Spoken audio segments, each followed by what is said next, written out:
শ্রী শ্রী রামকৃষ্ণ কথামৃত চতুর্থ পরিচ্ছেদ 1885 18ই অক্টোবর। ঠাকুর শ্রীরামকৃষ্ণ ও অবতারবাদ, reconciliation of free will and predestination. Doctor বলছেন, ঈশ্বর আমাদের সৃষ্টি করেছেন আর আমাদের সকলের আত্মা অনন্ত উন্নতি করবে। একজন আর একজনের চেয়ে বড় একথা তিনি মানতে চাহিতেছেন না, তাই অবতার মানছেন না। ডাক্তার, ইনফিনিট প্রোগ্রেস তা যদি না হলো, তাহলে 5 বছর 7 বছর আর বেঁচেই বা কী হবে? গলায় দড়ি দেব। অবতার আবার কি, যে মানুষ হাগে মতে তার পদানত হব? হ্যাঁ, তবে রিফ্লেকশন অফ গডস লাইট, ঈশ্বরের জ্যোতি মানুষে প্রকাশ হয়ে থাকে তা মানি। গিরিশ সহাস্যে, আপনি গডস লাইট দেখেননি? ডাক্তার উত্তর দিবার পূর্বে একটু ইতস্তত করিতেছেন।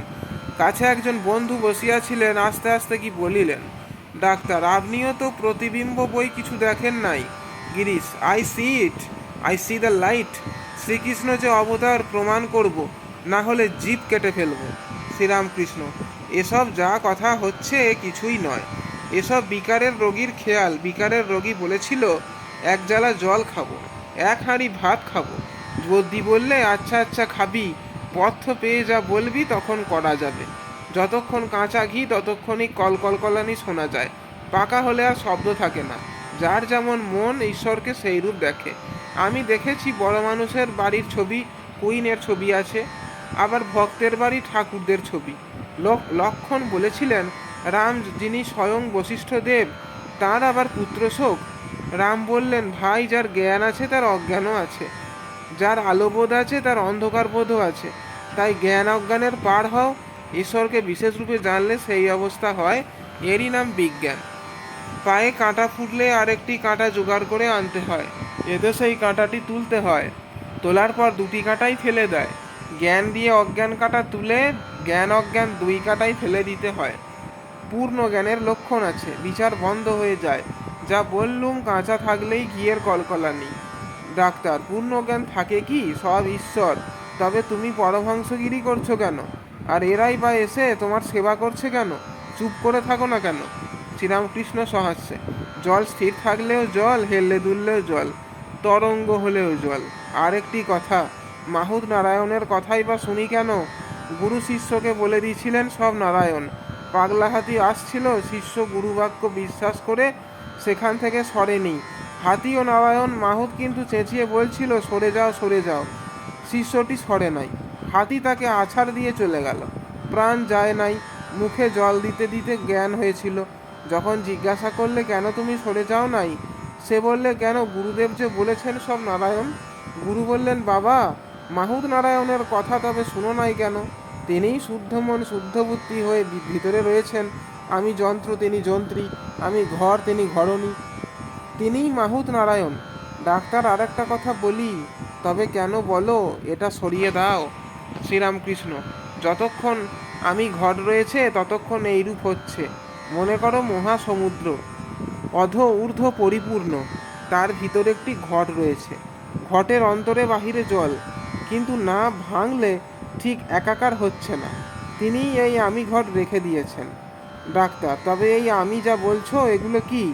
এর তো মানে বলতে হবে। তিনি কি আমাদের সঙ্গে চালাকি খেলছেন?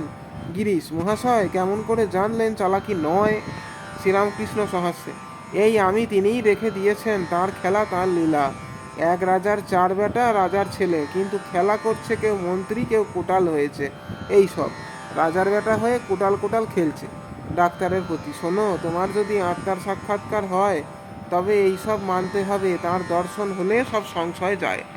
ডাক্তার, তা সব সন্দেহ যায় কই? শ্রীরামকৃষ্ণ, আমার কাছে এই পর্যন্ত শুনে যাও, তারপর বেশি কিছু শুনতে চাও, তার কাছে একলা একলা বলবে, তাকে জিজ্ঞাসা করবে কেন তিনি এমন করেছেন।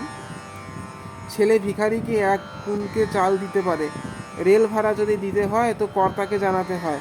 ডাক্তার চুপ করিয়া আছেন। আচ্ছা, তুমি বিচার ভালোবাসো, কিছু বিচার করি শোনো। জ্ঞানীর মতে অবতার নাই। কৃষ্ণ অর্জুনকে বলেছিলেন, তুমি আমাকে অবতার অবতার বলছো, তোমাকে একটা জিনিস দেখাই, দেখবে এসো। অর্জুন সঙ্গে সঙ্গে গেলেন। খানিক দূরে গিয়ে অর্জুনকে বলছেন, কি দেখতে পাচ্ছ?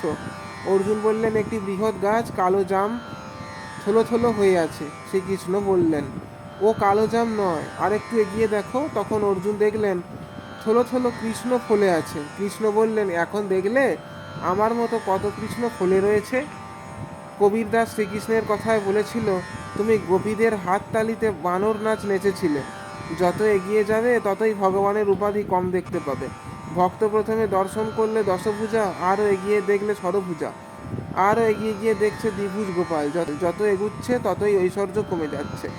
আরও এগিয়ে গেল, তখন জ্যোতির দর্শন করলে কোনো উপাধি নাই। একটু বেদান্তের বিচার শোনো। এক রাজার সামনে একজন ভেলকি দেখাতে এসেছিল। একটু সরে যাওয়ার পর রাজা দেখলে একজন সওয়ার আসছে, ঘোড়ার উপর চড়ে, খুব সাজগোজ, হাতে অস্ত্রশস্ত্র, সভাশুদ্ধ লোক।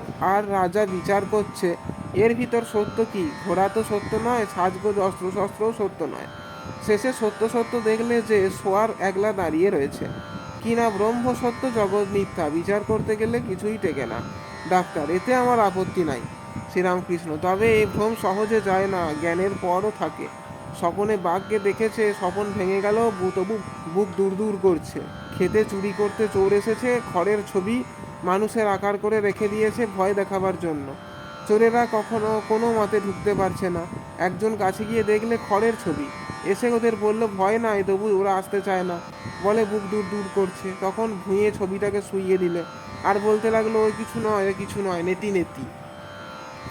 ডাক্তার, এসব বেশ কথা। শ্রীরামকৃষ্ণ সহাস্যে, কি কেমন কথা ডাক্তার? বেশ। শ্রীরামকৃষ্ণ, একটা থ্যাংক ইউ দাও। ডাক্তার, তুমি কি বুঝছো না মনের ভাব? আর কত কষ্ট করে তোমায় এখানে দেখতে আসছি। শ্রীরামকৃষ্ণ সহাস্যে, না গো, মূর্খের জন্য কিছু বলো। বিভীষণ লঙ্কার রাজা হতে চায় না, বলেছিল, রাম তোমাকে পেয়েছি, আবার রাজা হয়ে কি হবে? রাম বললেন, বিভীষণ, তুমি মূর্খদের জন্য রাজা হও। যারা বলছে তুমি এত রামের সেবা করলে তোমার কি ঐশ্বর্য হলো, তাদের শিক্ষার জন্য রাজা হও। ডাক্তার, এখানে তেমন মূর্খ কই? শ্রীরামকৃষ্ণ সহাস্য, না গো, শাঁখও আছে, আবার গেঁড়ি গুগলিও আছে। সকলের হাস্য। জয় ঠাকুরমা স্বামীজি।